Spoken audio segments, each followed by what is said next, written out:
Horaire inhabituel pour le dernier match de la 12e journée de top 14. Le Stade Français, encore invaincu sur ses terres, accueille Brive qui reste sur un gros résultat à Montpellier.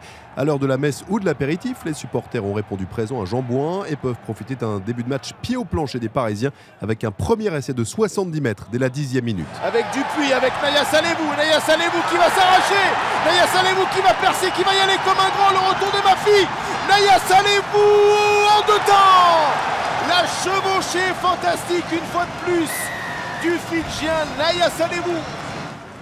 Essai non transformé par Jules Plisson, titularisé à l'ouverture. En face, les brivistes réagissent immédiatement, profitant des erreurs défensives parisiennes. En 2 minutes, il repasse devant sur 2 pénalités signées Gaëtan Germain. Mais le Stade Français peut compter sur sa mêlée très performante et c'est en force à la 27e minute, validé après arbitrage vidéo. Les Parisiens vont même enfoncer les clous quelques minutes plus tard. Bel enchaînement collectif. À la conclusion, meilleur bossman. Julien Dupuis, préféré à l'inefficace Plisson, transforme ce 3e essai. Le Stade Français mène à la pause 17-6.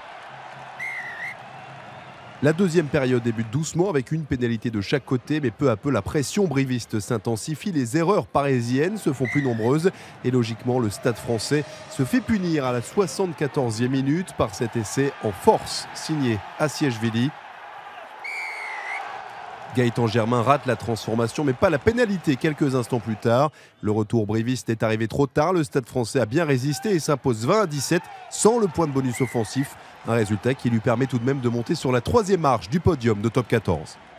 Nous, je trouve qu'on a perdu un peu nos moyens, mais voilà, après, c'est vrai que Brive, on a vu à Montpellier le match d'avant, ils sont embêtants, on va dire, à l'extérieur. On a tremblé, hein, on a perdu un peu nos moyens.